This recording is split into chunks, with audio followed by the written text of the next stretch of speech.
During the Guerrilla Collective, Larian Studios shared that they were planning to have their early access for Baldur's Gate 3 set for August 2020, but also cautioned this should be on track so long as there aren't any more significant delays due to the pandemic. Those who play on Stadia will also have some exclusive features according to an article by IGN, where Larian CEO Sven Vinnick shared that those who watch the livestream of someone playing Baldur's Gate 3 can influence the outcome of, say, a dice roll. Along with the announcement was a new trailer featuring some cinematic moments and some further updates in terms of progress, but it also shared more about the kind of vision Larian is going for in terms of Baldur's Gate 3.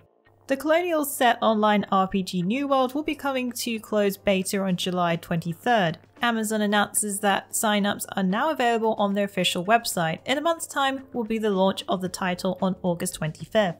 The news comes alongside a new trailer that features the game's action combat, which relies on a weapon-based class system with a number of weapons to choose from, including bows, staves, and more. In the trailer, there is also a preview of the opt-in PvP system, where you'll need to activate a flag in order to participate in PvP. New World is an action RPG all about the age of exploration, adding survival elements as players attempt to colonize Artaneum, a mysterious island. This MMO will have massive battles where up to 100 players can join, taking combat to the field, join companies, build strongholds, or go it alone in solo. Gunfire Games have announced that the last and final expansion for the co-op Souls-like inspired shooter Remnant from the Ashes, called Subject 2923. Launching on August 20th, Remnant from the Ashes Subject 2923 DLC will be the final expansion for the game. It will release on PC, PS4 and Xbox One, introducing an expanded campaign bringing new areas to explore of the corrupted Earth.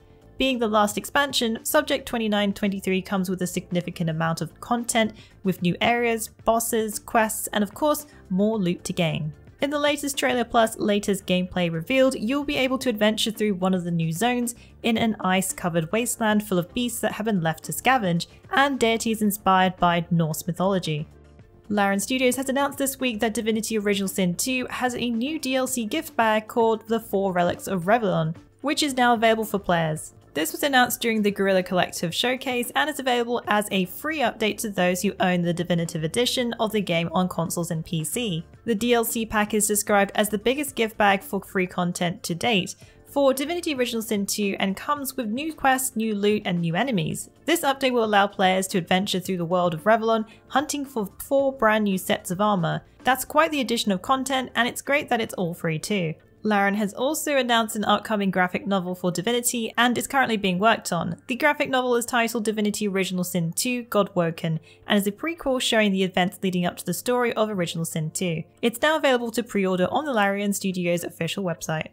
In the latest video shared by PlayStation this week, Horizon Forbidden West has new details that was shared by Guerrilla Games director Matt DeJonge. The video also explains some new features of the game, such as the set location which spans from Utah to the shores of the Pacific Ocean. The game world is much more expansive and detailed than the prequel Horizon Zero Dawn, also requiring virtually no loading screens. There are some familiar aspects returning in the sequel, including dangerous enemy types that Ally will be faced with, including a large array of machine life forms. There is also the chance to dive into lakes and the sea with underwater exploration. Forbidden West also introduces new tribes, some friendly and some not so much. One of these hostile tribes has found a way to override the machines, using them in battle. It's one thing to have a wild beast attack, completely another with one kitted out with armor and under the command of a deadly force. Horizon Forbidden West has an aimed launch window on PlayStation 5 for 2021. Developer team Cherry behind upcoming Hollow Knight, Silksong, reveal a new NPC that fans found from a series of riddles. The news introduces a new NPC called the Huntress, described as a towering old predator.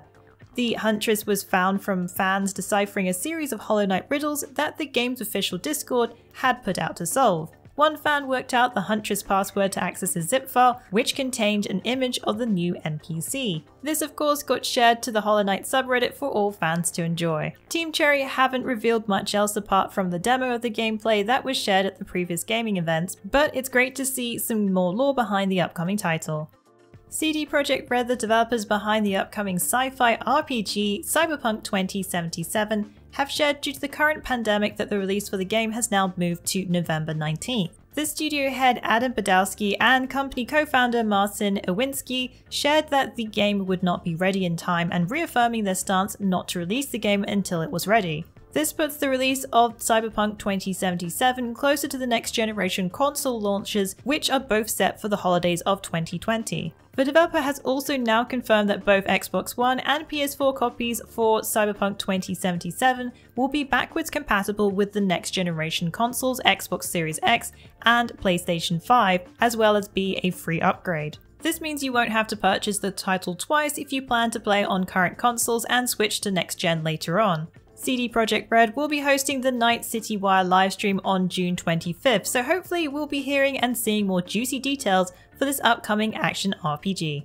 On the official website for PlayStation 5, Bluepoint has shared a brand new screenshot featuring the Tower Knight. Recently, the Tower Knight has only been shown in the announcement trailer for the Demon's Souls remake. Now a new screenshot has been shared which looks to have been taken from the actual boss fight, where you can see the Tower Knight in some high detail with his very large shield. While nothing new was posted on the website, this just gives us a closer look at the remake and how it will match up in terms of graphics compared to the original. It also shows what it looks like on PlayStation 5 as the screenshot is taken from the game itself. Seeing the player pale in comparison to the size of the boss just shows what an epic fight it will be. BioWare fans are excited for more news on the upcoming Dragon Age 4. While there wasn't much to go on during EA Play Live, there were a few brief shots from the game. These included a large tree with strange glowing embers and a mysterious archway engulfed in strange glowing tentacles, and finally what appears to be a molten parasitic creature. The glimpses of Dragon Age 4 don't give that much away, but it's good to see something new since the game was revealed back in TGA 2018,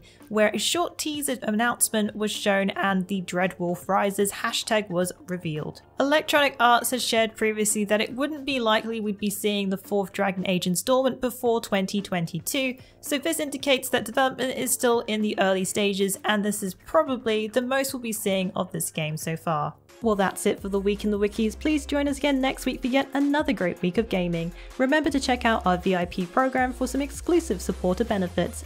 And budding writers should take advantage of our Become an Author initiative. Thanks again for being part of this great community. Keep checking in with us with news, reviews, YouTube streams and vids, and general wiki goodness.